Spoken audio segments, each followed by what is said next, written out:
welcome to the fourth ever Epoch Islander Assembly, where we meet every Friday and talk about basically the past, present, and future of Epoch Island. Really, really exciting, fun meeting that we have today. Thank you all. Again, I'll always start and end with this. You guys could be anywhere in the world on this Friday, but you're here talking about network states and Epoch Island. And and I just feel I know I haven't met many of you guys in real life, but I'm getting to know each of you a little better each and every Friday. So thank you guys for coming. So the part one is going to be Willie, I actually put your name here because I didn't want to forget. I feel like I can get going, and while we do have everybody's attention, I wanted to maybe disallow you to. I'm not sure if it's brief or not. We can either put your conversation of what you wanted to have for the community at the beginning or the end. That's up to you. But I wanted to do it before I forget. You have any thoughts if you want to start with you or Um, it is pretty brief. Are you going to talk about like the latest passport kind of vision for what the utility and stuff of the passport will be? yeah, so I'm going to do that in part two. Yeah. I'll go right after that, I think, if that Okay. works. Okay, cool. Well, Willie, if please don't let me forget. So like raise your hand if I get going and we're running out of time. I just putting it at the time, but the TLDR, everyone, is Willie and Pax are working on something uh that they're going to let you guys know in the coming, well, in today's meeting, but also in the coming days that we're gonna have a breakout call. So just be on the lookout that Willie's he's cooking something up and would love for you guys to participate in that.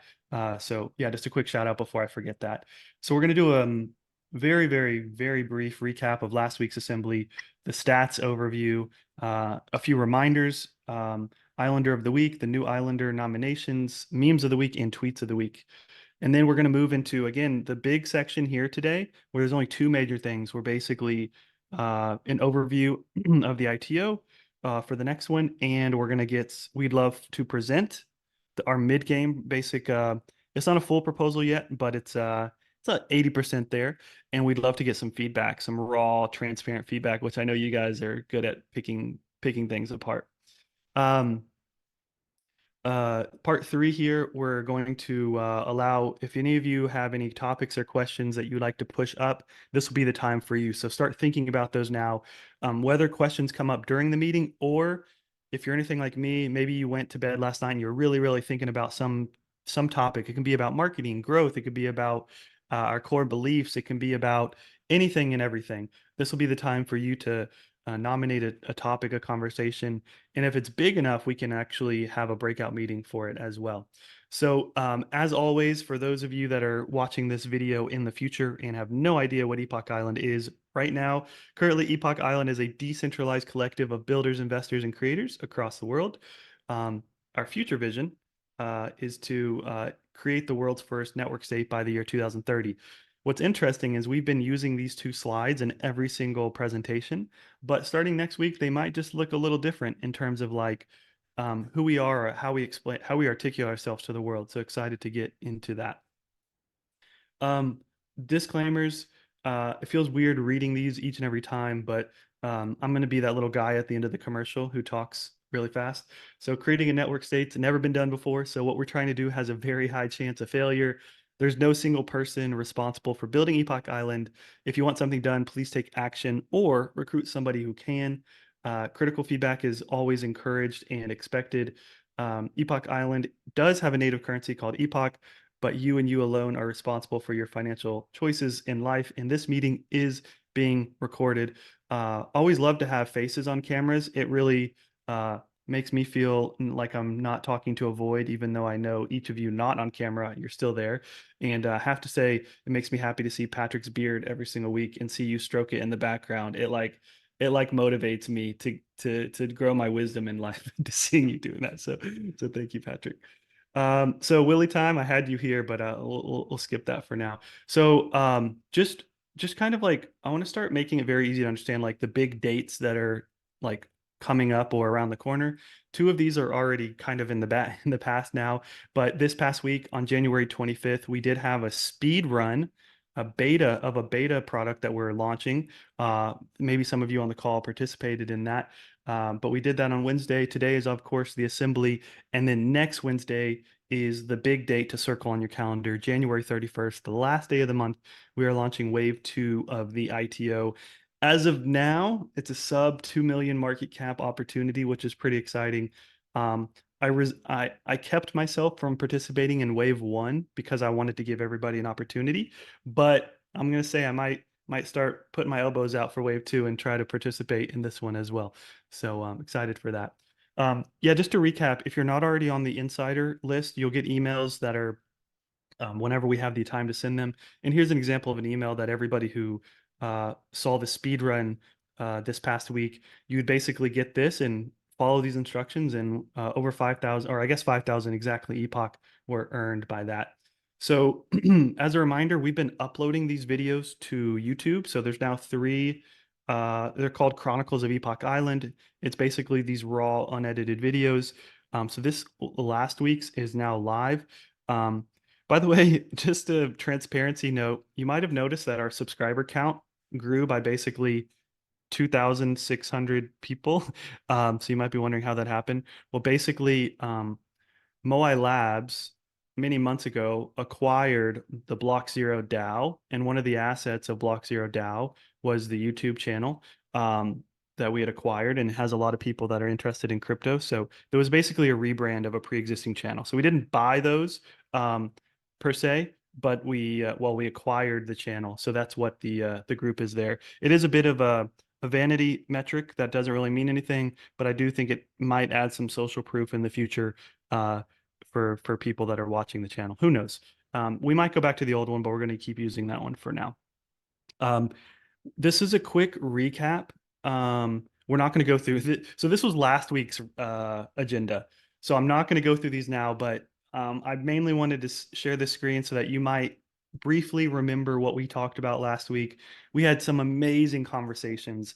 We talked about like the pricing and the bonding curve slightly. We talked about this application process. Do we want to have people have to apply or not?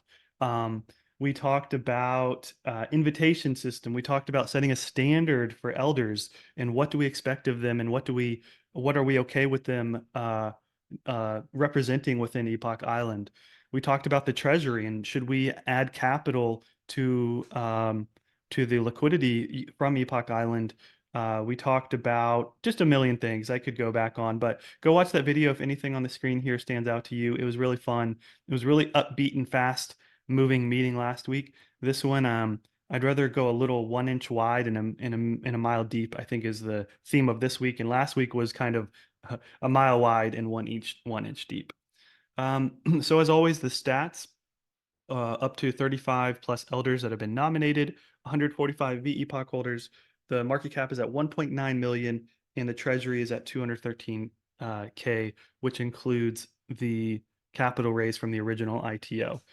And as always, well, not as always, hopefully not for too much longer, revenue is at 0 and the yearly revenue is at 0. So the Islander of the week, um, Houdini, you've been so strong from the early days. I think it's pronounced Houdini. Every single time I try to like message Houdini, it's like I can't get that H here. So this is how he's chosen to do it. But Houdini has been uh, just so helpful from the beginning, and in this past week, giving lots of bug reports as well on the DApp. So it's so thank you, Houdini. You guys go follow him, representing the Epoch in his bio. Some prime real estate here. By the way, just while it's on my brain, you guys see this little emoji here, as you guys have seen the Moai emoji. We're working on a campaign to where like once a week, somebody on Twitter with the Moai emoji in their Twitter bio will win like, like 1,000 epoch, something just a little extra to get you that emoji, which is a great branding opportunity as well. So the new elder nominations of the week, Byron, who many of you might be familiar with from Loop Ring. Um, Byron has many strengths, but one of those is he's just an amazing community builder. So really excited to have Byron. Very, very highly respected name, especially in Loop Ring, and is traveled person as well. So that really helps us. And then some of you might be familiar it's hard to tell because I made this black and white, but uh this is Ryan Berkman's. Um, he's been in Ethereum forever. He's written some threads that have gone viral. He's just really smart person, investor, and OG of OG. Willie actually had the opportunity to meet Ryan in Austin before he left to go live on an island somewhere. Literally, I think it was Bahamas or somewhere. He was making too much money, literally with like taxes. He's like, I'm gonna go live in some better tax haven. But he got his whole family up and moved, so he knows what it's like to go to another country, and I think is done really well for himself in the Ethereum ecosystem. Um, Memes of the week. Maine McFly. I'm not sure. Is Maine here today? Oh, yes. Maine, thanks for being on camera. Appreciate it. I do see some extra people. So just a quick shout out. Josh, thanks for joining. Drew. We got Pax. Pax, I was hoping you would join. Thanks for being here. Aja, as always. And we have Yearn. You guys have not met Yearn yet, but Yearn is uh he will soon you guys will soon realize that Yearn is your dad, whether you realize it or not. He's a he's a kind and kindred spirit. So hopefully Yearn will get to chat with you. He's been in Block Zero in our community for many years. So Yearn, thanks for joining, buddy. Um, so this was from Maine McFly, nation state slowing down social and technological progress. And here comes the network states. Um, Thanks for the meme, McFly. Appreciate it. So tweets of the week. So I think you guys might have found this tweet really interesting if you saw it. So I was basically asked, I put together these four landing pages and I asked which one resonates with you the most. And they basically had a combination of an H1 and then a subheader and then a button. And that's all I kind of changed on all of them. And so maybe to give a zoomed in version, this is basically what they looked like. You can see the top one is a kind of like a in your face fork you kind of thing. The one on the right says the top upper right says the top 1,000 crypto builders, investors, and creators. So that really gives you more of a exclusive builder vibe. The one on the bottom left says own a piece of the world's first potential network state. So this one has network state in it. So if it's really going after that, and it's going after ownership and maybe more of a real world asset kind of like play. And then the bottom right one is the newest one to this collection, which is we are kickstarting a new country into existence. And this one was interesting because it had the word kickstart, which many of you are familiar with like kickstarting companies in the website kickstarter.com. And so this one basically takes that premise and it's like, well, if we can kickstart companies into the world, why can't we kickstart new countries? And I really didn't know how people would respond, but Maine, McFly, you said fork your country. Um, this person came, I don't know who this is. They came up with their own kickstart your own damn country. I don't quite understand that one, but I wanted to give a shout out to maybe it resonates with somebody else. Um, Mozu's, you had some amazing feedback here. Houdini said the kickstart one, and I asked why. I said the simplest and easiest to understand statement, even for non-crypto natives. I think it's a very fair statement. Uh, Satyaki, apologies, I'm butchering it, but I know he's in our community in the Discord as well. I've seen him. Uh, he says basically the explaining the wider thesis of network state and actually talking about it can tweak it. Exclusive community of 1,000 crypto builders, investors, and creators. Tom, who's a elected elder, said kickstart, and then just actually 10 minutes or like 15 minutes ago, Camila commented that she likes the kickstart one. And it's more inspiring. So just it's a small data size, sample size, but it was awesome to see. You guys might have also seen this tweet throughout the week. Kind of more of an edgy, like image and kind of just taking a stance on fork your country. I think most people understood the double innuendo here. But yeah, it was just wanted to see kind of the reaction and then this tagline actually inspired if you can't tell by the spaces, I am the one who wrote this. It's kind of a it's kind of a traditional dash kind of spacing here. But I don't know. I wrote this actually at 1 a.m. and it was just, you know how sometimes when you try to write something and as you have like writer's block, well, this one was the opposite of that. It just felt flowing, and I think sometimes flowing means that it feels right, it feels natural to you. So just to quickly read this, fork your country. Countries around the world have made one thing very clear: they don't like crypto, what it represents, or those who support it. So this section here is very clear on the problem that we're facing as an industry. The next session goes into the potential solution. So rather than fight these authoritarian and antiquated regimes, we decided to create a new country, but not just any country. Inspired by the network state, Epoch Island is built, governed, and owned by crypto natives. And then it goes into this back and forth juxtaposition of out with corruption, in with disruption, down with bureaucracy, up with meritocracy, goodbye to regulation, hello to exploration, death to monotony, life through autonomy. I was actually interested if Twitter would let me have the death to something in the tweet. Um, and then it says those who build Epoch Island own the land, treasury, and revenue it generates. Join the journey and be part of the most important movement for humanity since the creation of crypto itself. Fork your country. So this one is kind of like again, there's a different vibes to every single things that we point out. This one is definitely the rebellious in your face, and I'm still borderline because like I'm not by nature like I don't go up to random people in the streets and I'm like rah, like yelling at them. So it's there's parts of that are like still trying to figure out my own personal belief system of how I think Epoch Island can be represented, as I hope and wish all of you guys are doing that as well for yourselves. So this is another section we added recently that said tweets that made me think.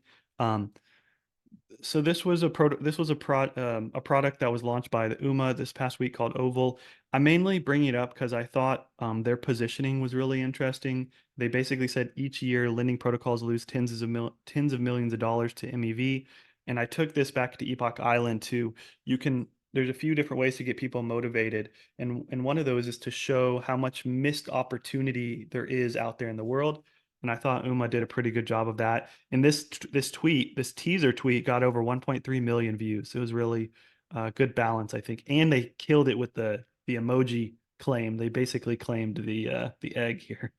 Um, this was a really cool tweet from Jesse, who's the founder, creator of Base. And it was really interesting.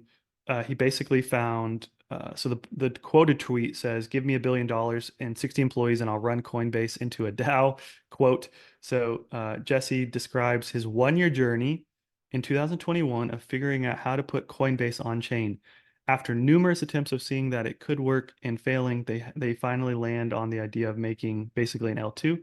But basically, I found this inspirational from this perspective of sometimes it can feel like nobody is listening or that you're grinding, and that you're not getting very far.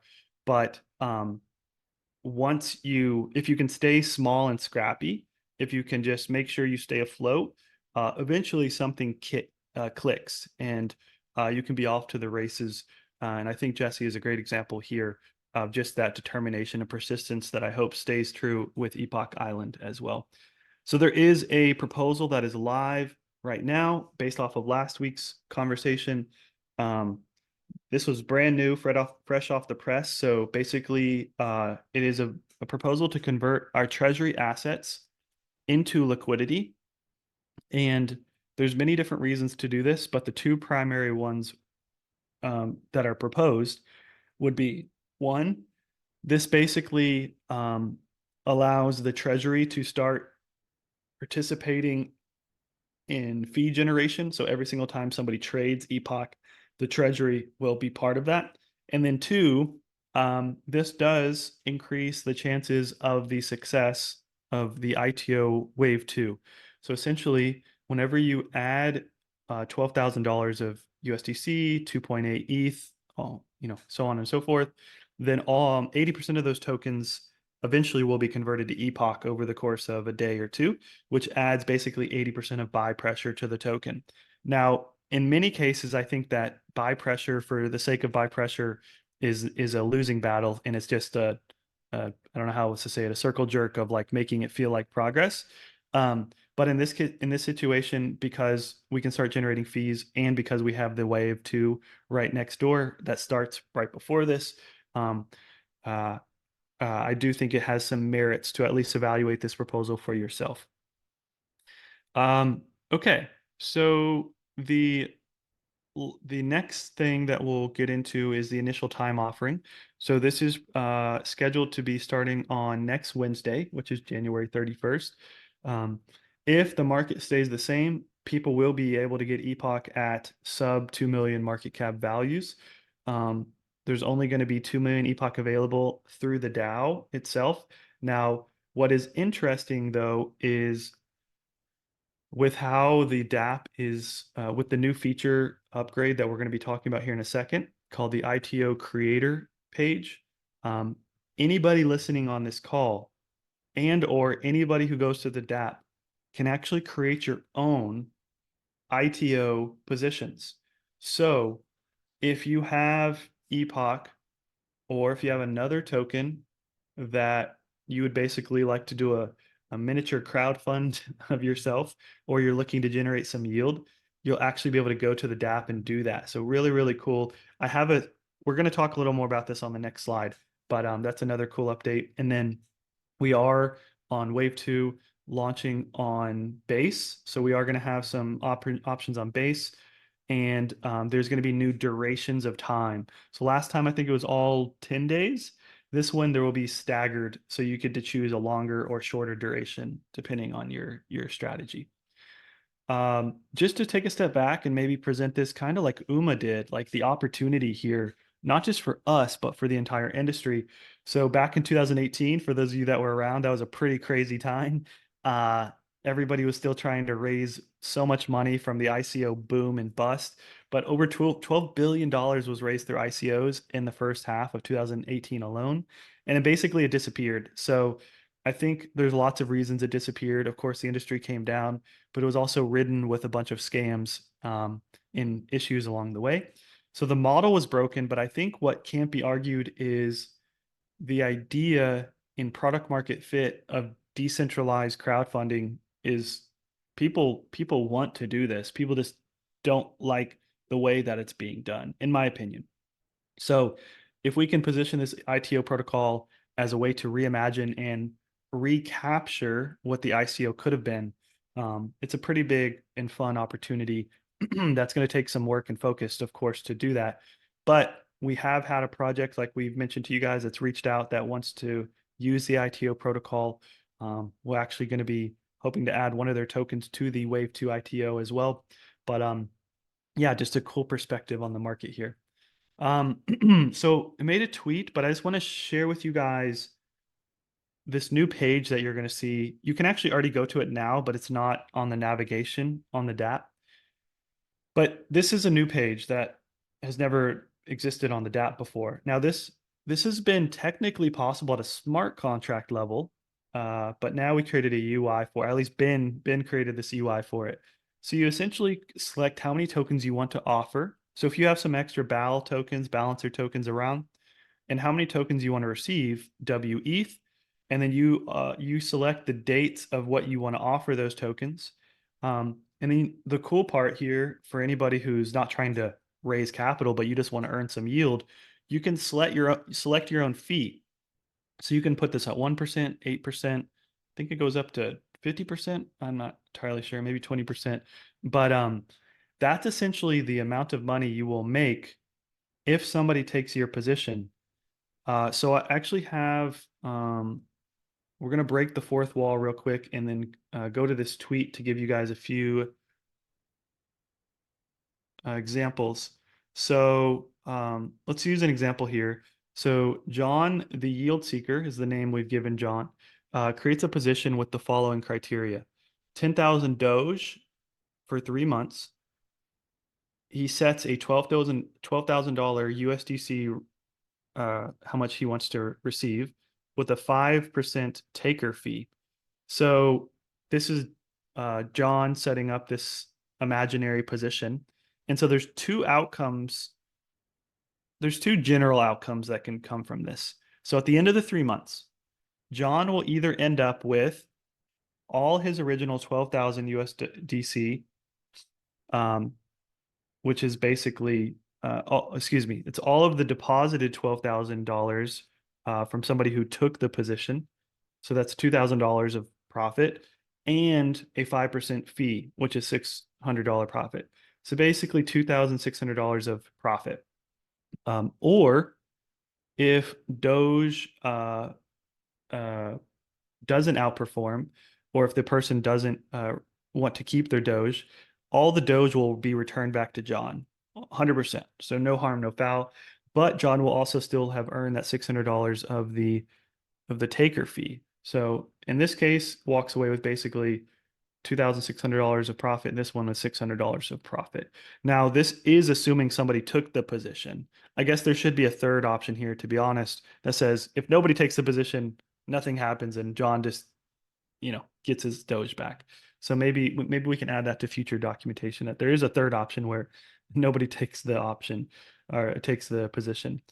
Um, we also showed it from a Pied Piper example of a company called Pied Piper trying to raise some capital, and you guys can go through that in your own time. But yeah, I just wanted to share a visual of the ITO. Um, and I'm going to have one more slide about the ITO, and then I'm going to open questions about the ITO. So this is a spreadsheet that Steve created. Now, this is not finalized, but um, this is the current. This is what you guys get on these assembly calls. It's kind of an inside look to what we're looking to deposit or propose here. So this is what you could expect to see a general outline on next Wednesday during the ITO, is all of these positions that you can take. So this tells you what network you'll be using. This tells you what token you'll be locking. This tells you what token you'll be receiving. This tells you the market cap in which you'll be entering. This tells you the price of which you'll be entering. Um, the price, yeah. So a very quick disclaimer. You see this yellow box here? That essentially means this Google Sheet will allow us to lower it or increase it based off the market cap of Epoch at the time the ITO starts. So if Epoch goes on a 10x from here, obviously we're not going to have an ITO with these market caps.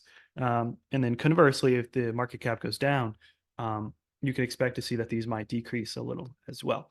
So I just wanted to share with you guys. And then this will show like basically how much capital is in each of these positions. So yeah, maybe we'll share, not Steve, if you're comfortable, if we share like the general ideas here or not, maybe we can make a copy of the Google Sheet so that people can start to see it. But Steve, I would think that we're going to try to upload these as quickly as possible so that people can start preparing them. Um, the double-edged sword is if we upload these too quickly and the price changes, we'll have to change the positions. The last thing I want to point to is this end date. So unlike the last time where it was all 10 days, this one, Steve, looks like 7 days to 11 days. This looks like what I'm reading here. So a little more staggered. Steve, I just spoke on everything here of your own hard work. So apologies for that. Steve, did you want to add any clarity or insider disclaimers to this Google Sheet?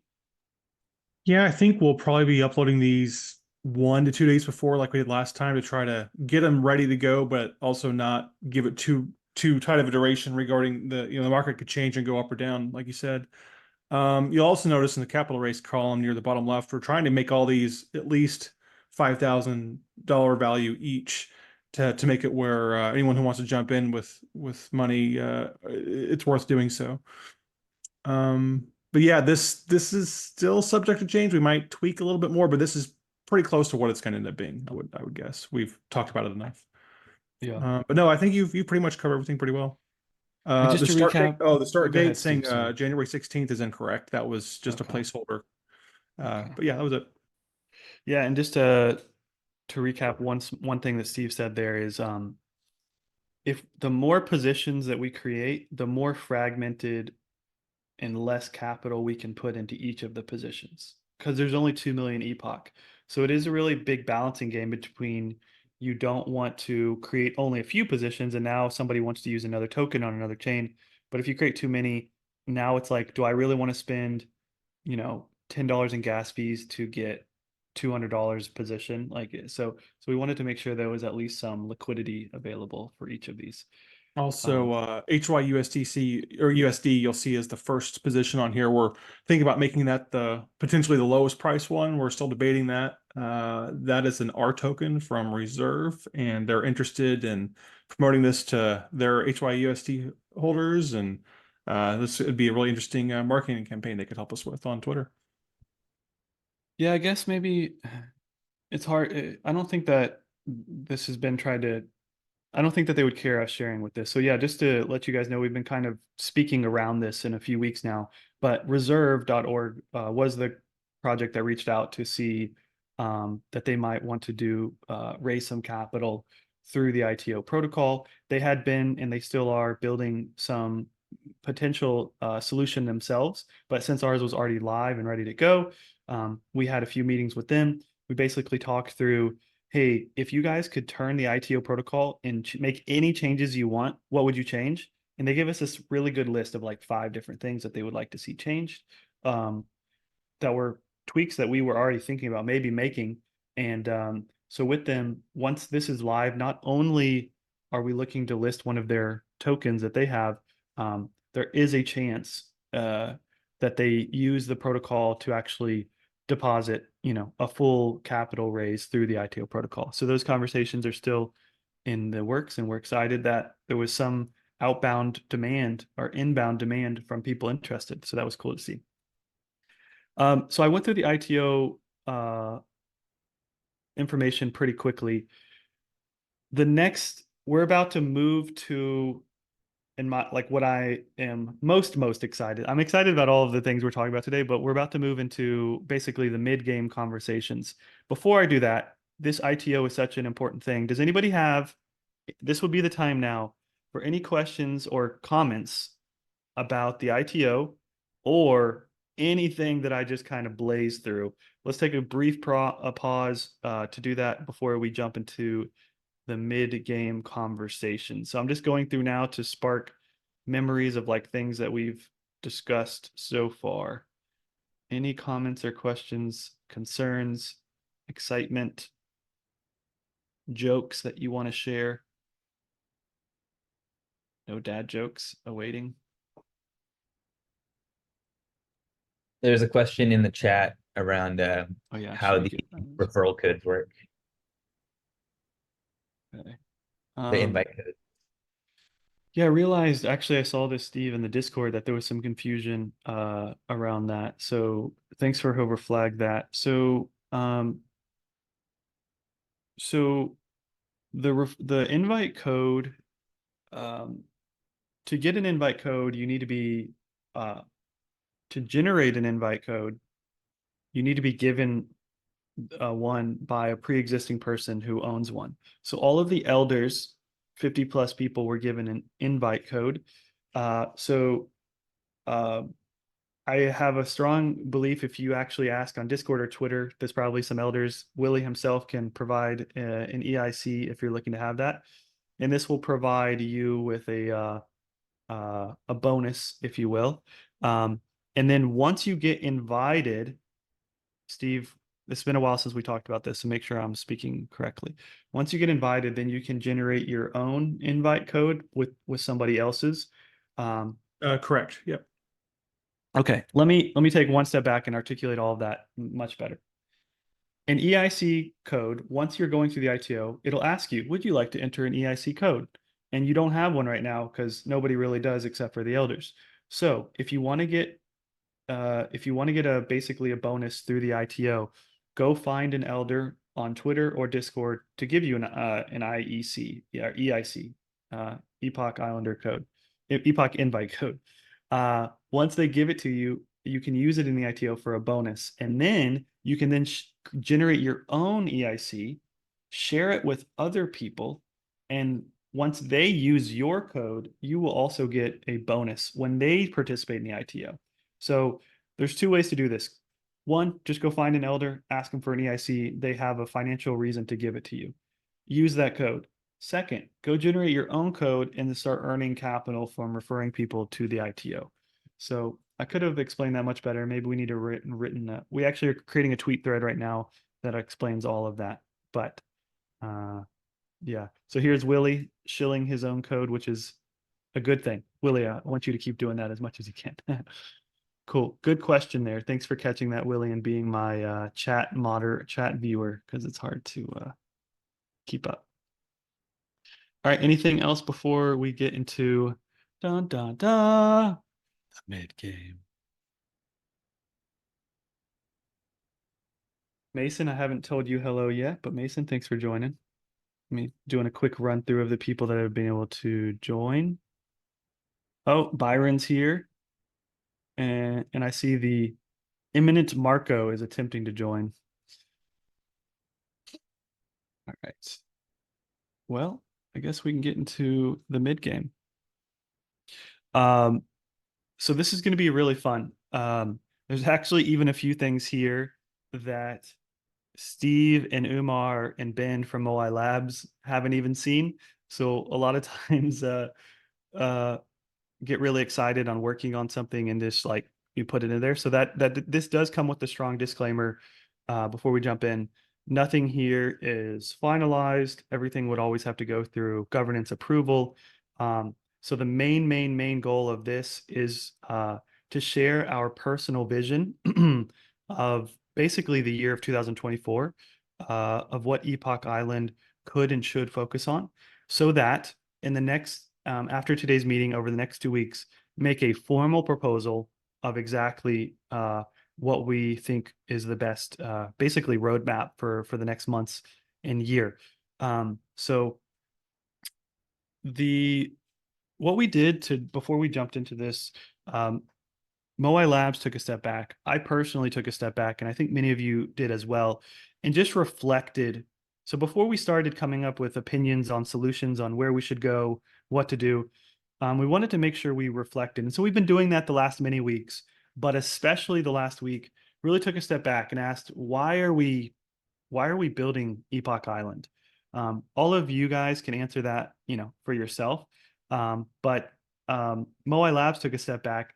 And at the end of the day, I asked Umar and Steve, and we all kind of came to the same conclusion. We just want to build cool stuff with cool people. And a network state is like one of the coolest things that we just think it's really cool, that it can solve a lot of problems in the world. And we want to build it with cool people. And what we noticed is that network states attract really, really cool people, as you guys can see on this call here. So that's one of our whys of minis that Moai Labs really came to the conclusion on. Now, that doesn't mean that that's what Epoch Island's why is, but I wanted to share with you guys, these are all from the perspective of Moai Labs. We're not speaking on the behalf of Epoch Island. What kind of core beliefs do we want to stay away from? This was an inverse question to help us figure out what are our core beliefs we want to integrate. We asked the inverse question, what kind of country do we not want to build? So that we can answer the question, what kind of country do we want to build? So you guys have probably already done some mental exercises of this in the past, but it is really interesting as you go and ask yourselves, what does our country look like in 1 year, 3 years, 20 years? Do we want a small or a large country? What's our actual Genesis product that we're offering the world?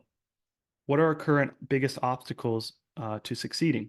So these are non-answers. They are just questions to preface what led us to our current answers that we are going to be sharing today. So through all those questions that I just shared, we identified 5 to 10 major obstacles currently in our way. And I'm curious to hear if any of you guys agree with these, disagree with these, or would see different ones on here. So internally, an obstacle is we do not have currently a clear, unified, and documented belief system. That might not, like, you can feel like it's not a big issue, but it obviously is compounding issue as you grow and you don't have this clear. Externally, we have an inconsistent ability for islanders to articulate what is Epoch Island. I bet if I ask each of you right now, what is Epoch Island? We would get a very weird collection of like things. Like you guys would say, well, we're trying to build a network state. But what is Epoch Island? Different answers. And I think what I would feel like we succeeded is in 2 months from now, everybody on this meeting, if I asked every single one of you, what is Epoch Island? Or if your friend did, let's just say your friend asked you in the wild, you would be able to get 80 to 90% of the same words that I use in the same order. So really, really driving that home so that we can all become spokespersons of Epoch Island in the wild and be cohesive with that. An unclear value proposition or product. Um, I'm not sure why it took me personally so long just to understand the true obstacle of not having a clear product. So again, if I were to ask you, what is the product of Epoch Island? Like, what are we offering? I would get a bunch of different answers again. But if I were to ask you, what is Coke offering? Well, this nice drink with some caffeine. If I were to ask you, what's Nike offering? Well, it's offering me some cool shoes. What's Uber offering me? Like the product is very clear to all companies and countries even as well, but we don't have it clear for ourselves. There's not a clear path or standard for contributions outside of capital. So sure, there's a path to add ETH right now, but there's not a clear path for many of you guys want to step up and work on Epoch Island, and you don't really know how or where to start. Now, luckily, we have people like Willie, who's just like a go-getter. He's like, I don't have any direction, but I'm just gonna like go do stuff, and then it's gonna add value, and then we'll figure it out later. Like, but not a lot of people in the world are like Willie. You need some guidance and some instructions. And what I had this small just aha moment of, if capital is the primary way to enter Epoch Island, what you're telling the world is that capital is what you're valued for. That's your value, is your capital. And so if we don't want people to be valued on capital, aka working, effort, contributions, doing things, then we have to have a different restriction or process of getting into Epoch Island. So, it's said another way, we share what we care about by who we allow in. And if anybody can buy their way into Epoch Island, then we're basically saying your capital is your worth. And I think many of you on this call would think that's not true for what the country we're trying to build here. Let's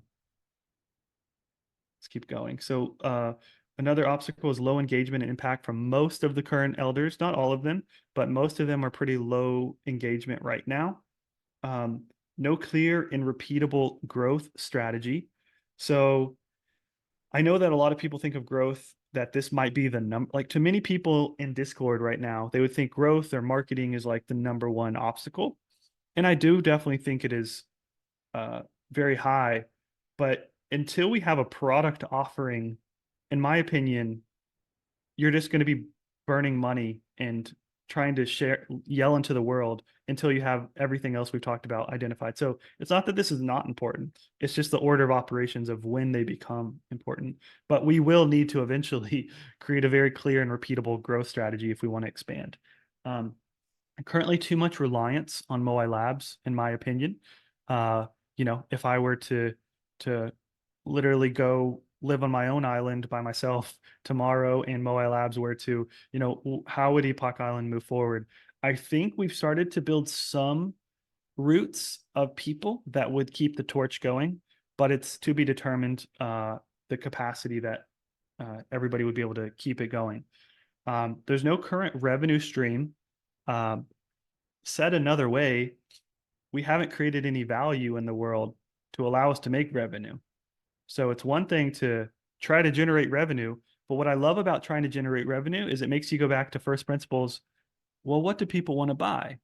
Well, people want to buy things that give them value. Well, what value can we bring to people? So basically, no current revenue stream or clear value creation in the world.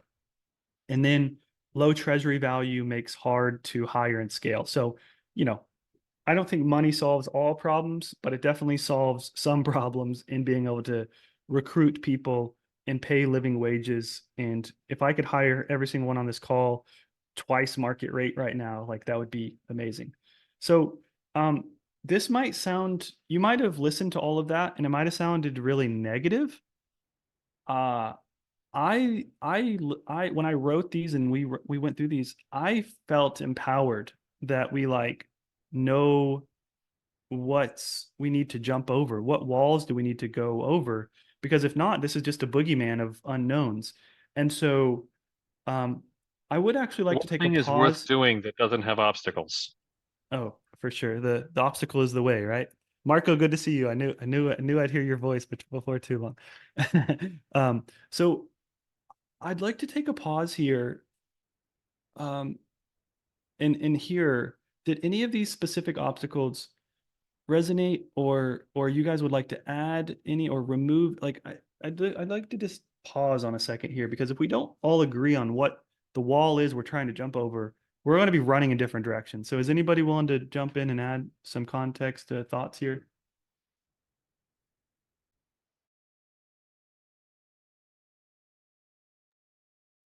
I was also looking for an excuse to get some water.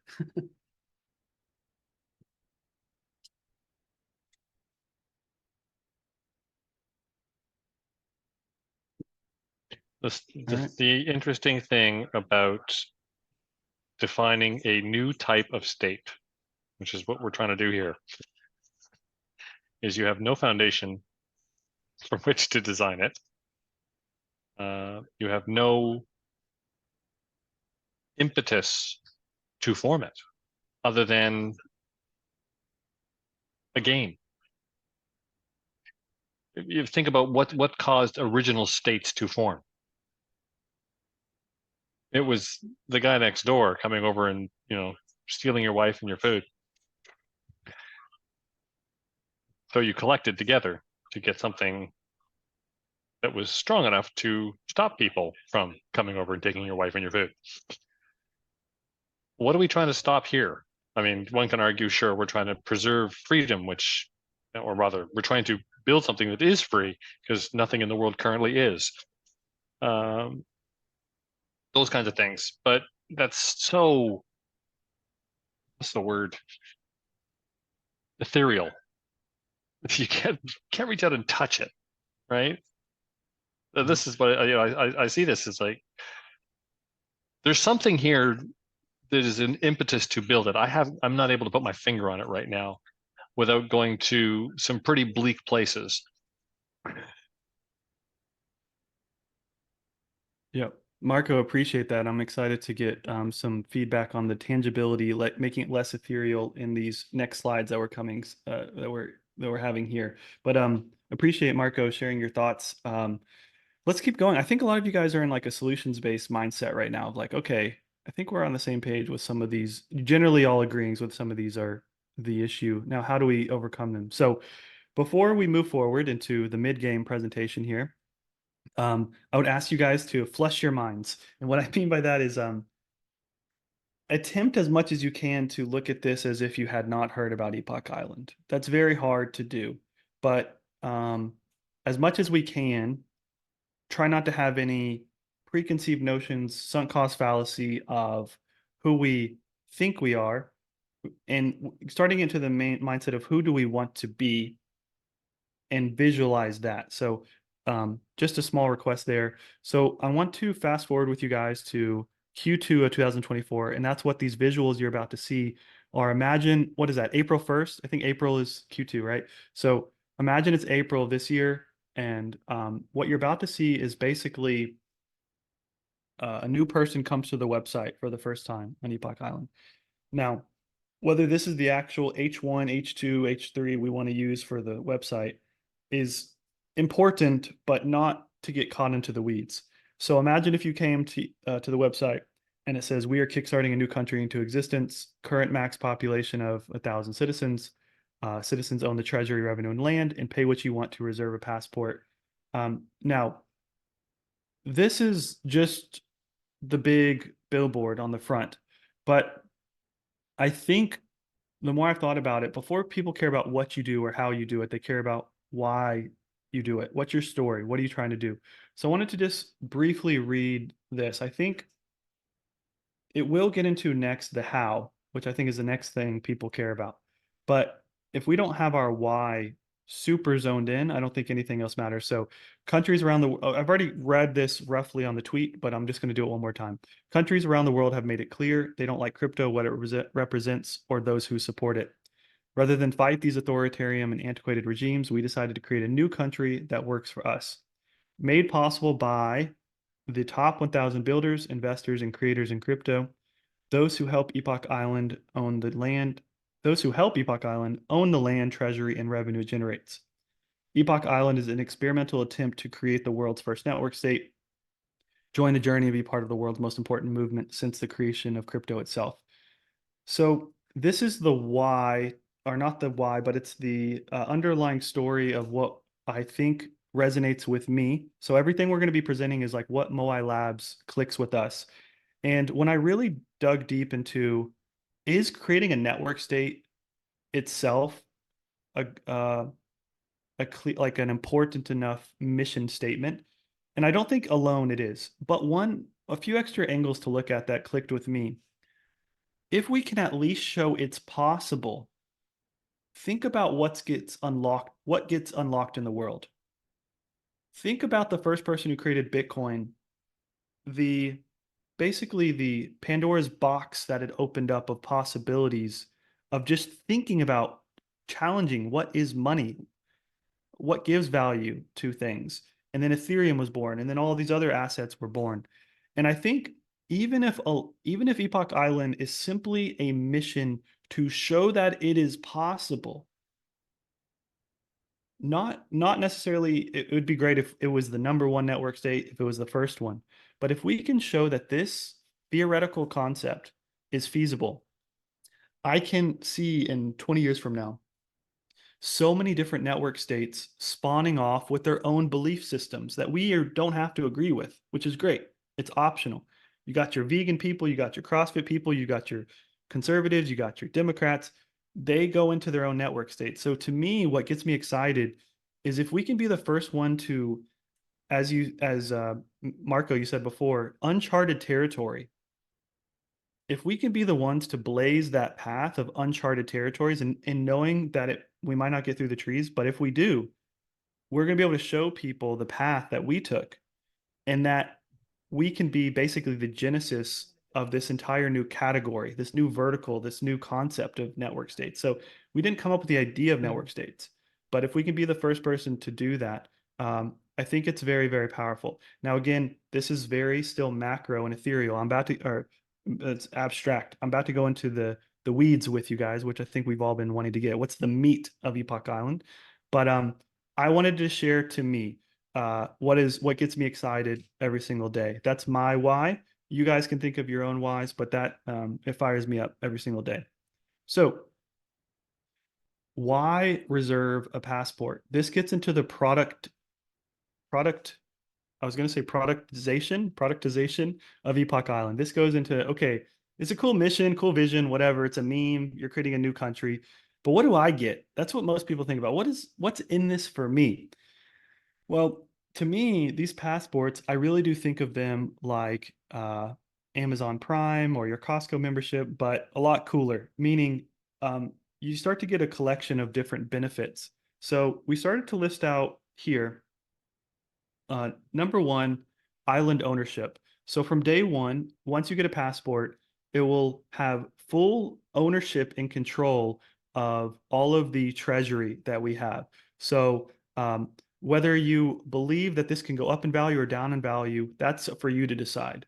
But basically the idea that the underlying ownership of your passport gives you some ownership of what Epoch Island represents in the physical land that we might acquire in the future is powerful. But I don't want to get too caught up on that part because I want to get into these other ones real quick. Your passport gives you an elder NFT. So up until now, there's been no way of getting those elder NFTs except through Moai Labs helping you kind of acquire one and creating the design for it. So people love to have an identity. So the elder NFT is your identity in the network state. Let's keep going here.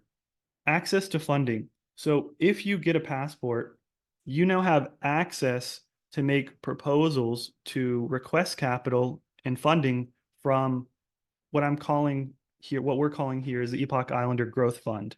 We can give it a better name, but basically, I think one of the major pain points of people in crypto that are builders are just access to capital whether it's $1,000 or $1 million or whatever it is. Of course, today we can't give people $1 million, but it doesn't take a too crazy of a statement to believe in a year from now, once the market cap is higher and once the liquidity is higher, we actually can start funding some pretty cool people building some really cool things. Legal protection. We talked about this last week. Willie, I think this one resonated with you as much as it resonated with me.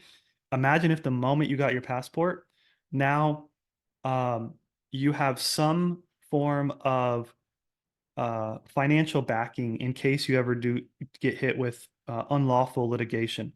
So people in crypto, they get the weirdest legal letters for no reason. And if we can, of course, there needs to be a lot of thought that goes into what do we cover? How much do we cover? Who gets covered? Of course, that needs to be worked out through a proposal that's very clearly documented. But just the idea of you get a passport and now I have some extra legal protection. This Epoch box, some of you guys might think this is cool, some of you don't, but I love the idea of when you get a passport, within a few days, something shows up in on your real porch, and it has like a flag of Epoch Island, and it has a USB of some Epoch tokens, or it has, I don't know, just whatever we can think of. Maybe this, like this hat. I've had some few people say they want this dad cap over here.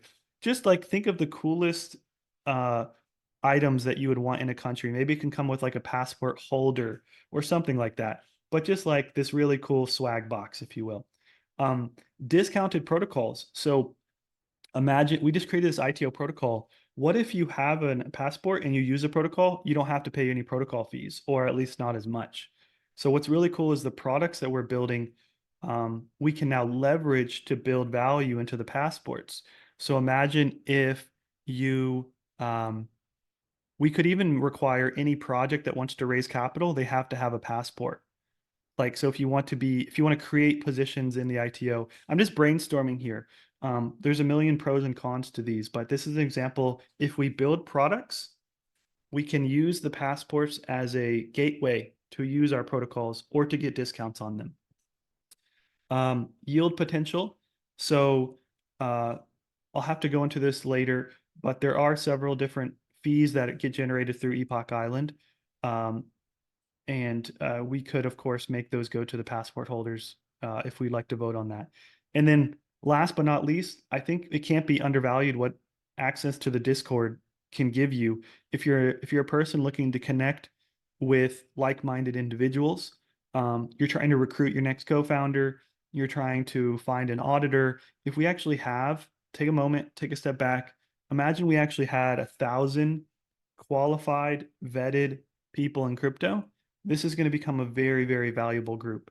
Speaking for myself and Steve as well, we were in the proof community, which is the NFT community. We were in that, like, I was actually minted a passport or a proof pass like when they first started. And at a time that proof pass went all the way up to like $200,000 or $300,000. Now it's nowhere near that today. Don't remind me of how much it's come down since then. But why did it actually reach $200,000 or $300,000? Well, what was amazing is there was only 1,000 of these these proof passes.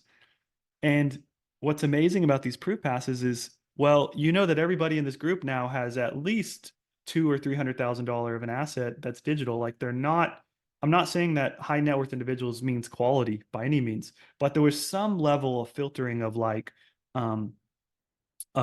you're here in crypto, you're a crypto degen just like me. And so people started buying these passes just to get into that ecosystem of people, which was really cool to see. I think that's why Steve bought in as well. And then last but not least, what I really want to iterate is these are just some examples. Maybe you heard some you didn't like, maybe you heard some you liked, maybe you thought of 5 different other ones. But if every single passport holder was incentivized to add another one of these boxes here of value that they can provide. I don't know what it is. Like Patrick, you can probably provide 2 hours of dev relation, like consulting. You'd probably be willing to do that to like add value to or you could host a workshop about dev relations and like how to do that. there's so many of you, like Willie, you'd probably give a talk about DAOs. You've already done it, just like how to make DAOs. So we have the skills and the talent. And if all the passport holders were incentivized to add more value to the current passport holders, the value add of each passport becomes exponential over time. So you could look at back in a year from now and there would be like 10 other things that you could scroll through here and see. So how do you actually reserve a passport? Again, this is all very abstract, or not abstract. It's concrete, but it's theoretical right now. So imagine if this was the 3-step process to getting a passport. You select your identity, and now these elder NFTs actually become your identity of who you are. Just like in the real world, you have an identity. This is a non-transferable NFT that represents who you are in Epoch Island.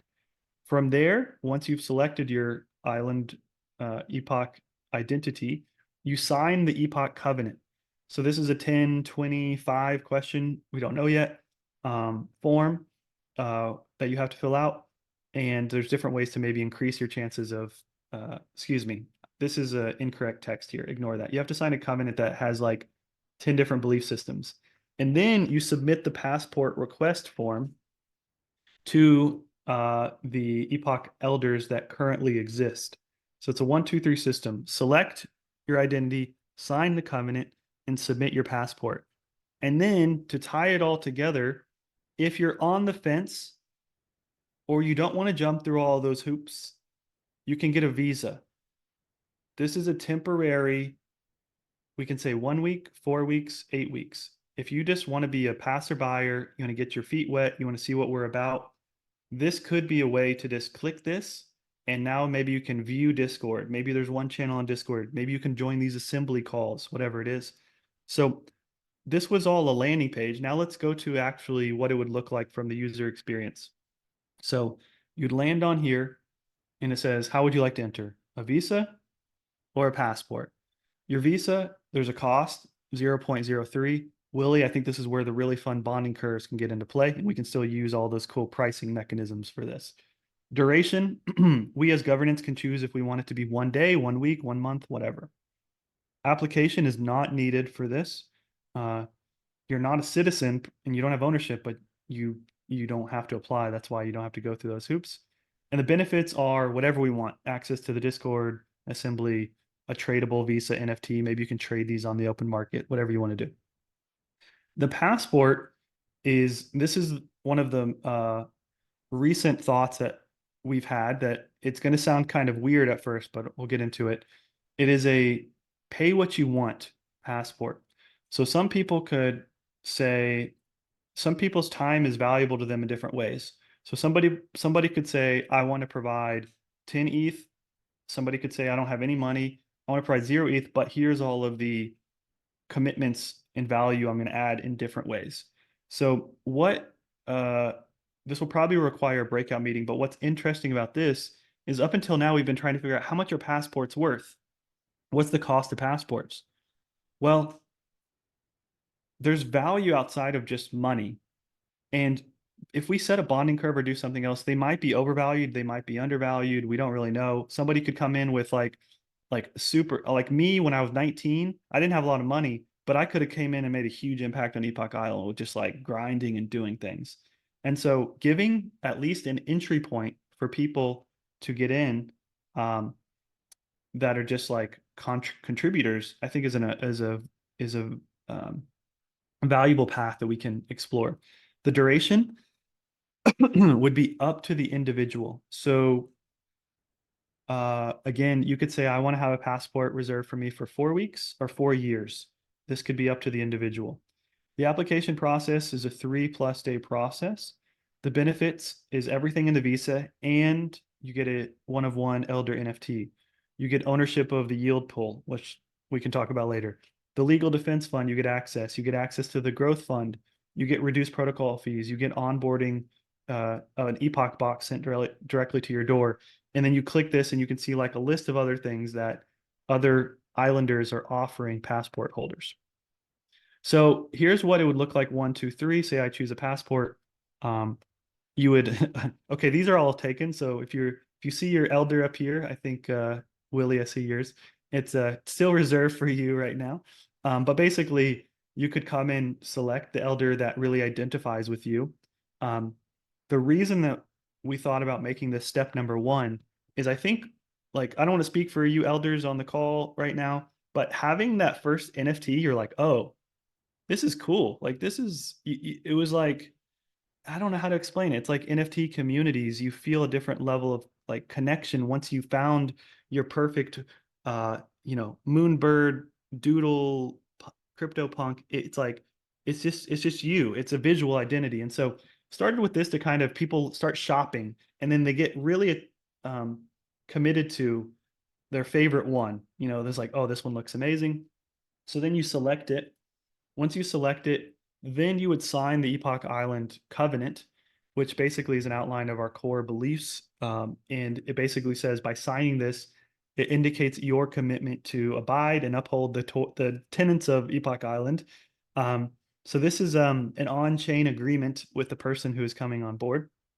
And then step 3, there's a million different ways we could do this, but I'm going to share one that we thought is great for growth and yeah, I'll go into it. So basically you would make a public tweet thread that answers the top questions, and all these questions are required.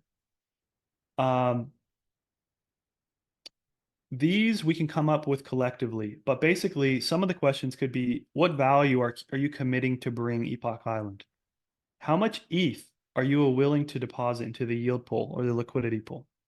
How long are you expecting to reserve your passport? How long are you willing to wait to be able to basically like exit the system as well? So it's like a self-vesting schedule. We can ask more philosophical questions like, what do you believe that the world doesn't agree with you on? Like, we can get into somebody's DNA if we care about that, but without getting into the details, basically somebody would be required to tweet this. So now it's public. Now people are sharing these on Twitter. Imagine if like somebody you followed, you see making a tweet thread with all of these. They're basically pitching Epoch Island to their followers now.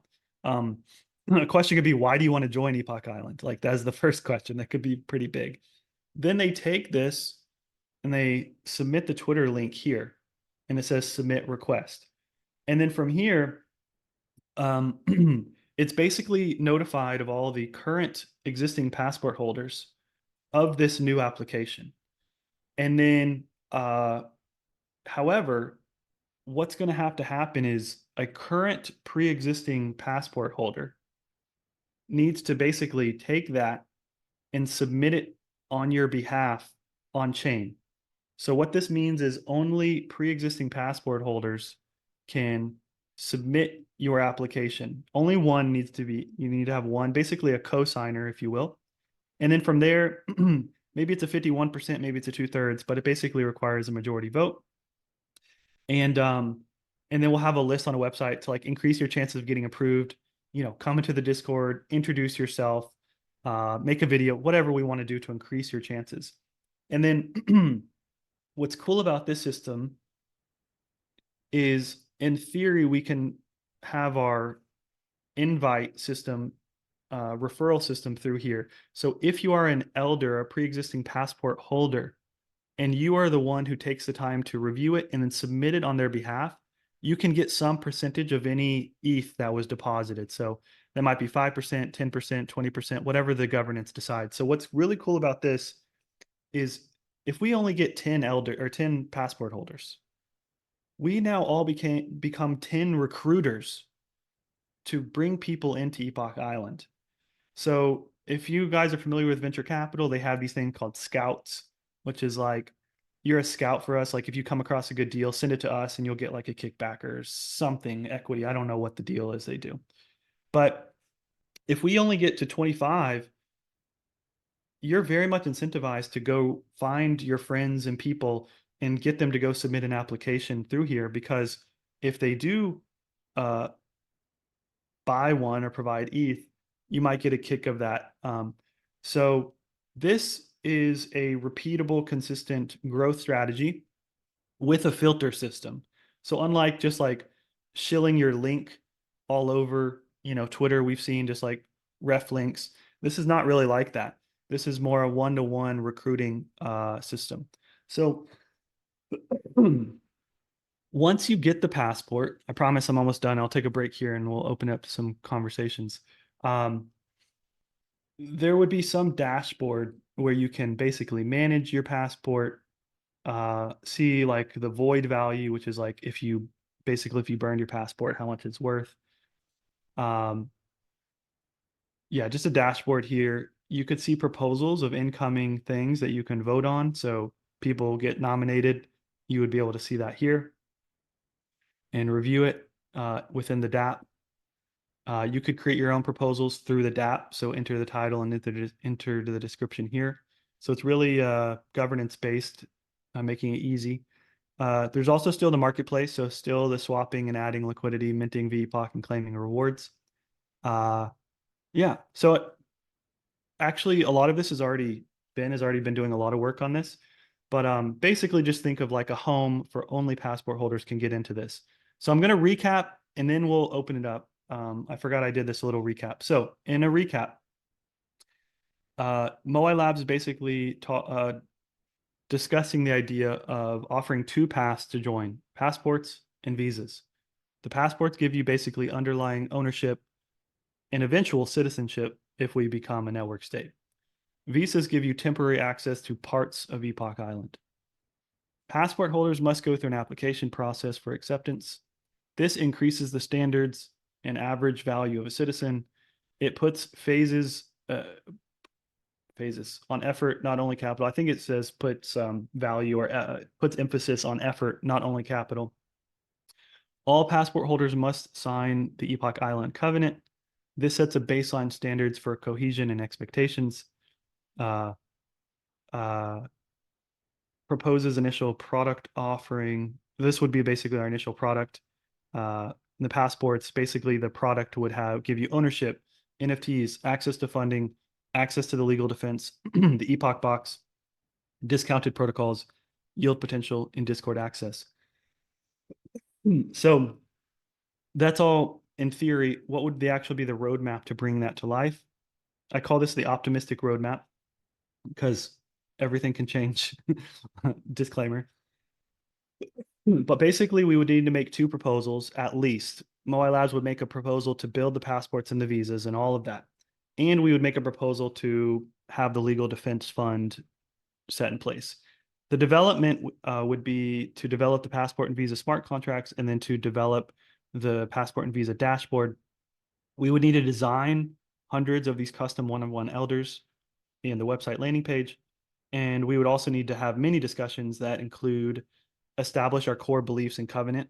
We still need to discuss that. And we need to decide the passport application questions that we require. So if everything goes to plan, we're all able to work together. The optimistic proposed launch would be basically the beginning of Q2. I'm sure Umar and Steve listening to this are saying, Dash, don't give any dates. So I will just add the infinite disclaimers here. This would be if everything goes perfectly according to plan. That includes the development, governance, audits, a million different things could change this. But I don't like to give dates because so many things can change, but this is what I'm internally shooting for myself. The mid-game goal would be what would be accomplished with all this? Well, by the end of 2024, have 100 quality passport holders by the end of 2024. So we would basically have from April till December to recruit the 100 coolest people we can and have them go through this process. So that is the mid-game outline. Hopefully there was some parts that cleared up thoughts. There was probably some parts that added many more questions that I didn't have time to go into, but we've probably thought of. And there's probably many things in here that you would like to discuss, debate, and to dive into. So I will go back now and we will start diving into questions and conversations. Would anybody like to raise their hand to Ninchi? Ninchi, it's I like that your hand went up first. Go ahead, Ninchi. Yeah. So very, very open, like feedback on the things that I was just like reading, like you said, with flushed mind. To me, I see a bit of discrepancy between, because we want to make like an easy entry. You can reserve it just by simply putting your email, and it's done. Like we want to very simplify the process of the how to get one. But then you lost me like one on the first third of the way. Like to my mind, like even those questions to be answered, who is going to overview them? And when they are overviewed and let's say they are approved, who is going to monitor the specific passport holder if he is delivering on the things that he promised or not? So I see it just a bit too much of the human element presence for something that should be mainly based on the code. And even if you want to, so even fragmentation of the community or the things that we would like to attract to the Epoch Island. Even now we have go to the Telegram. Sorry, it's not for chatting. Come to the Discord. Yeah, you can take your tourist role, but for something more, you already have to have vEpoch tokens. And when you do have them, then you go after the passport. And with the passport, you have the process. You have to fill to answer the questions and so on and so forth. And end goal, like to be targeting, I will say very loud and clear, only 100 passports. So we are already kind of limited with our ITO, like how much emissions can we do per specific ITO to collect the treasury. And if we limit ourselves like to the 100 passports, meaning like 25 hits, I do believe it's a bit slow path, or our treasury will not go along with in time or fast enough, like, or these are, let's say, my very first observations. And even when somebody files those answers on the, let's say, 10 questions, if I catched it right, one of the elders or the elders are the one who are like reviewing them and approving or not, or denying, however. But then we come to another topic. Yes, we do have many elders, but only few are truly active. So again, like the last time, I do believe that some like governance needs, but community governance needs to be established. And also last thought on this legal defense protection fund. Why would we do it manually if DAO LOC, let's say, is giving protection to all, but we just need to go and to make it happen and to sign the stuff. So yeah, these are my, let's say, fast feedbacks. Ninchi, thank you for all of that. I wish I would have been going through on my phone here and taking notes, because I think there was like 6 different things that you mentioned that I will refrain from commenting on, because you guys know I could, but I'm not going to give a response because I want to give everybody else. But Ninchi, if you can just help me create a quick bullet point of your point. So one, you said too much human like involvement, I think is what you said. Yeah. You're worried about the 100, then like the number 100, It's too low. which by the way wasn't like a cap, but I know. that's worried about being too low. You're the last one you said worried I think about. if I can clarify on that one, because I understand his concern there. I think it's not about too many humans. It's too many human administrative work. Mhm. Yeah, too many human, like not being in the code base, like just automated. Yeah, you're breaking up a little, Marco. Sorry, but Ninchi, if I can, someone tried to call me. yeah. So Ninchi, if I can just recap this with you, what can you bullet? I'm just trying to bullet point these for future reference. Can you Yeah, help me sure. bullet I point? hope I will catch all. So, like we wanted to simplify the process of how to get a passport, but we overcomplicated, to my view, like what happens after you reserve it. So all these questions, who is going to review those questions, should be elders, but not many are truly active.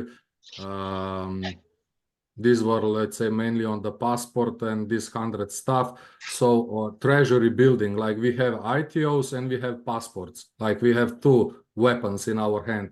We are limited with the ITOs because we cannot create an emission of the next wave to be like 10 million or 50 million Epoch tokens. So we have to rebalance like with passports, like bring the All right, so something. Ninja, it takes every ounce of my body to to not want to give more context to each of those, but I'm gonna stop, and I have I have notes of what you just said, and I'm gonna go listen because we have this recorded, Ninja. I'm gonna go listen to that earlier and break them down and try to consolidate them if I can into all of your points. Willie, go ahead. Thank you, Zach. I wanted to make sure we had time to talk about the passport economy workshop, but I think all those points that Ninja raised are great. And I also just want to give a shout out. I think like the passports have clearly come a long way just since last week. We have like a lot more clarity of what they could look like, and it's great to get more community input. It seems like just like the passport utility itself could probably use its own breakout session. But I was already like ready to buy one last week just on like the high level stuff. And like from what I heard today, for me, I'm sold at this point. So I think it's pretty cool. I think there's definitely some room for improvement, but I think we're on the right track. It feels compelling to me already. And I think that like it's something that we can launch. We got a lot of these pieces ready to launch. And I think it can generate revenue pretty quickly and bring some awesome people in. So overall, I'm a fan. And I want to, now that we're like building on top of this, now that we're getting more clarity on what the passport looks like and what the utility looks like. And I hope this trend will continue if we can get more community input, hoping to basically like, by the time we do this workshop, which let me share my screen and tell you guys about what I'm talking about. Basically, with Paxamax, I've started planning a passport economy brainstorming workshop. And I want to invite all you guys to this. And the hope is that by the time we do this workshop, which we're looking at like 1.5 to 2 weeks from now, we'll have even more clarity on kind of what the passport looks like. And then if we have this April 3rd launch date, we also need to start thinking about how are we going to sell these passports? What are we going to sell them for? What does value accrue to them? Kind of this whole passport economy. And there's already been some like great ideas thrown out, like bonding curves or auctions potentially. But I wanted to basically like in the same spirit that Epoch was taking, Moya Labs was taking with like asking all these fundamental questions and reflecting on it. I want to kind of start there, right? Because like, how do you design an economy as a community?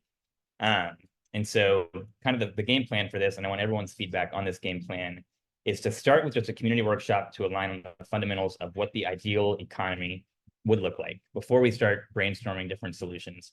There's a lot of ways we could design it, but to make the use of time really effective, I want to start by going through basically this draft list of questions, which I just posted a link to this Discord thread. Took a stab at drafting some of these questions, which it seems like some of them might already have been answered, which is great because then we can use that as kind of our starting point and focus on some of these more economical questions once we have a clearer idea of the utility.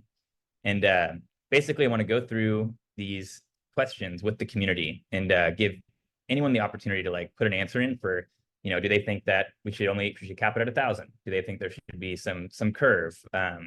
Or do they think it should just be boundless mintable? Like, let's first get clear on all of these like fundamental questions. So anyone at the workshop will be able to suggest answers to each of these questions that we have drafted. Before the workshop, I would love feedback on these questions, or for anyone else to like propose any other questions they think are important to answer before we start talking about solutions and implementations.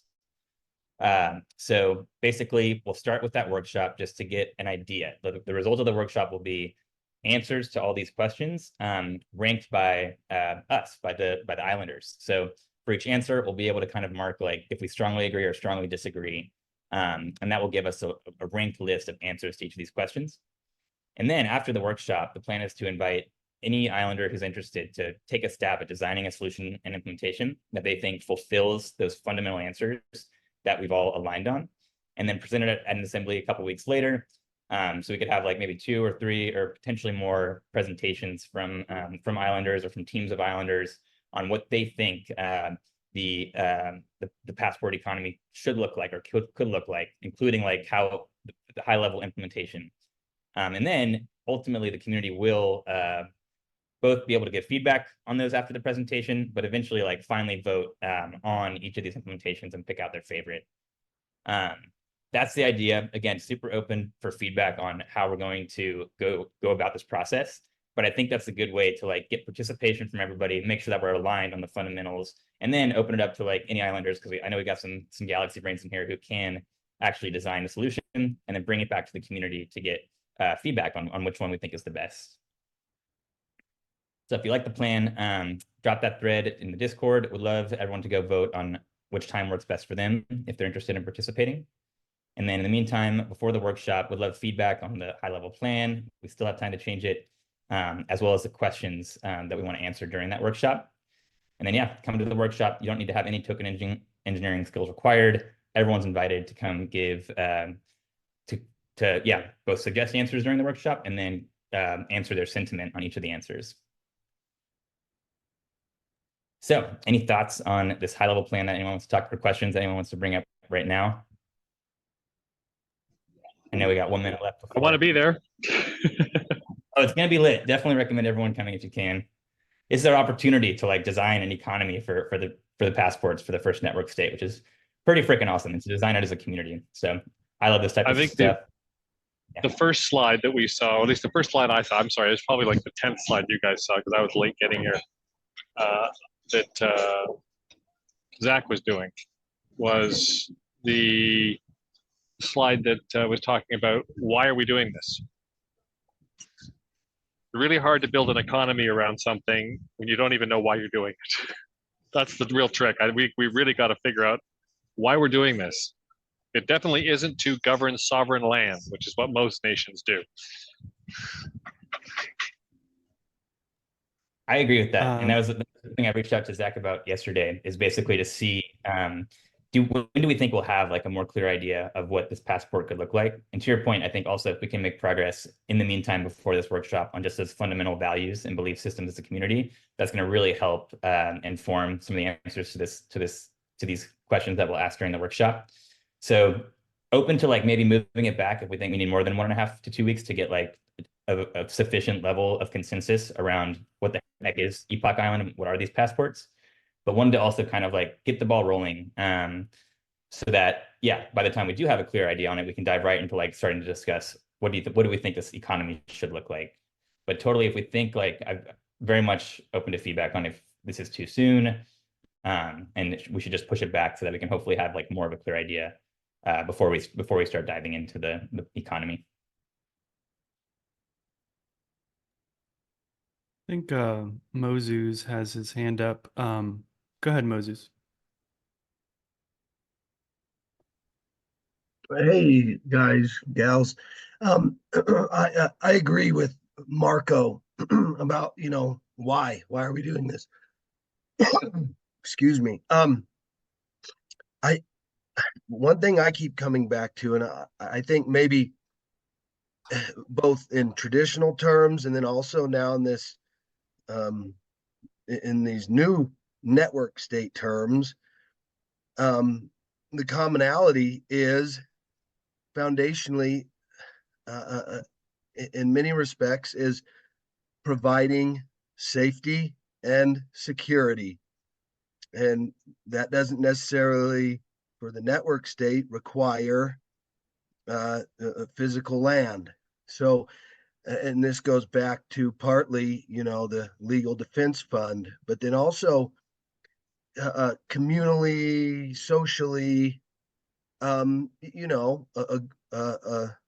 group of people of like minds, and then more importantly, the safety and security for being a crypto native, so to speak. So I think, simply put, that may be one of the best quote unquote marketing potentials we have, is just providing safety and security to people interested in distributed ledger technology. Yeah, so many things to share, but well, I think if we asked each one of us, what is our why? The hardest part here is we all have a different why. And we need to be, there's only two ways to break through that. Okay.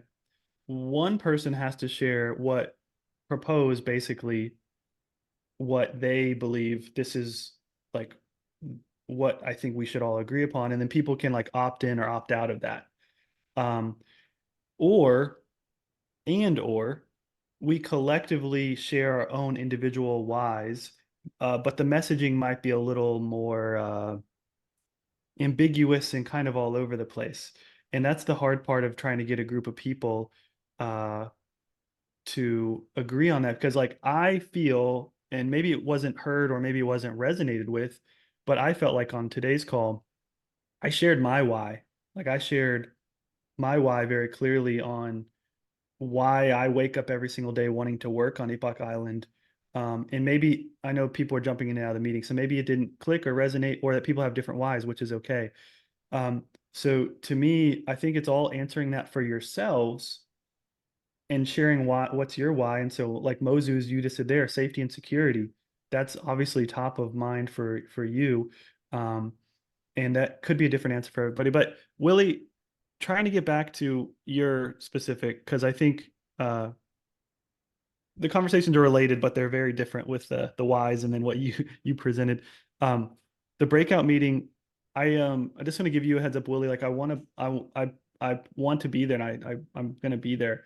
I think I'm actually gonna try to like not be involved as much as possible because um like sharing my opinions because I shared mine, and I think actually um sometimes I can bias the direction of the answer based off of just speaking up. So I actually think it'd be really, really helpful for the collective group to chat with that's like an independent kind of chat, if that makes sense. I'm not Willie, I'm not sure if you agree or disagree with that. It's very hard not to go ahead.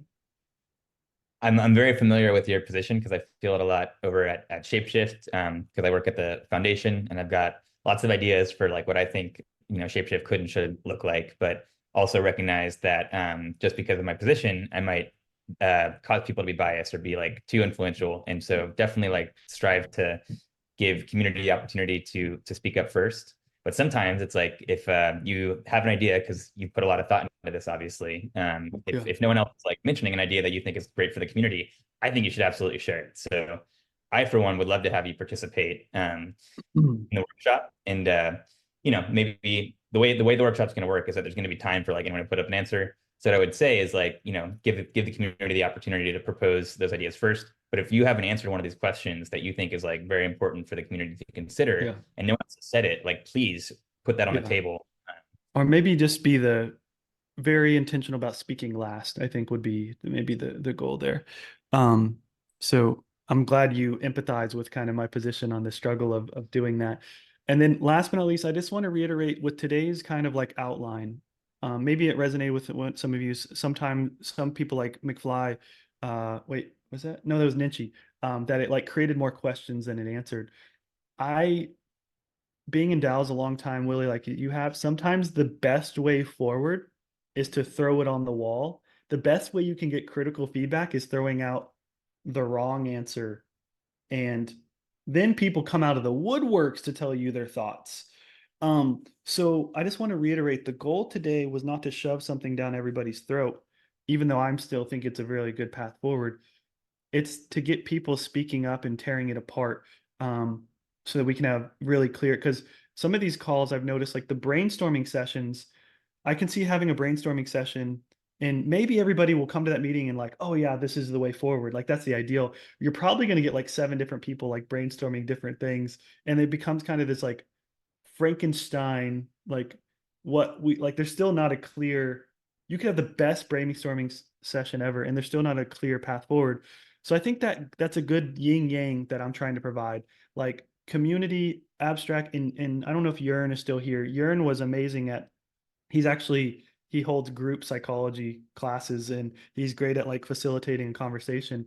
And I'm trying to provide clear ways forward in addition to the macro level general conversation. So, Patrick, thanks for joining here. John as well. The best way to get there, yeah, John, I feel you on that. So Willie, sorry if I didn't. Does anybody have any feedback directly for like Willie's? So Willie, basically, you're presenting for everybody to go to Discord, give some feedback on like what they would like to see or when they would like to have it. Is that the call to action? Yeah, first call to action is to go vote on the time that works best for you. If you want to attend, make sure it's at a time that works for you. Second is we really appreciate if anyone does have feedback on this high level plan. Would love feedback on it. Super open, want any ideas for how we can improve the format of it, as well as these Which draft channel is that in?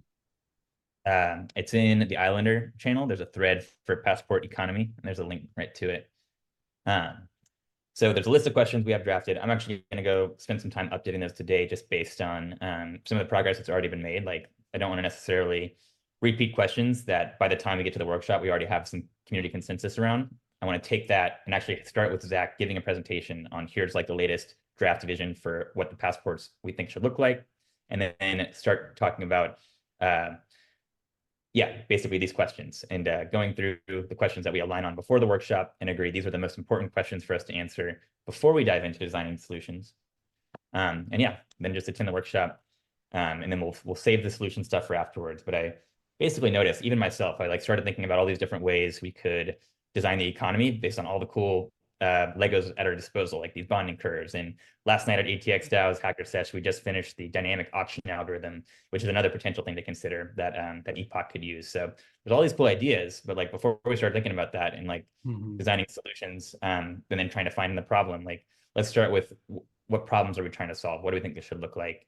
And then inviting anyone basically to design their own solution. And to Zach's point, I think it's a good yin and yang of like, I don't think it'd be a very effective use of time if we just went in there and started like throwing all these solutions and arguing around like different solutions on day one, because we don't yet have the answer to some of these questions. And for sure, I would like to see like between now and then us get more clarity on the passport and more clarity on why we're here. So maybe there's another workshop that needs to happen first. This is one of the things I was talking about with Zach yesterday. And that's dependent on like how aligned are we already feeling about the passport. If we're already like all on board, then we don't need to like maybe schedule another workshop. Let's just go straight into looking at the economical questions. But we did a workshop for vision back at Give It that I thought was a really great format. It was a series of different workshops. We called it a vision quest. And we basically, like to Zach's point, we might all have some slightly different reasons about why we're here, but there's probably also a lot of like shared stuff. So we basically went through like, again, a series of different questions around, how we all envision Giveth for different stakeholders. Like, what does Giveth mean to donors? What does Giveth mean to projects? What does Giveth mean to the world? And then everyone had the chance to like answer it. And then we voted on the top ones. And then we distilled that into like the collective vision statement. So that was a super valuable exercise. And like, maybe that's what we need to do first. But at some point, we're going to be ready to do this passport economy. And wanted to get the ball rolling. I'd said last week that I'd basically like be ready to start at least scheduling it this week and having an overview.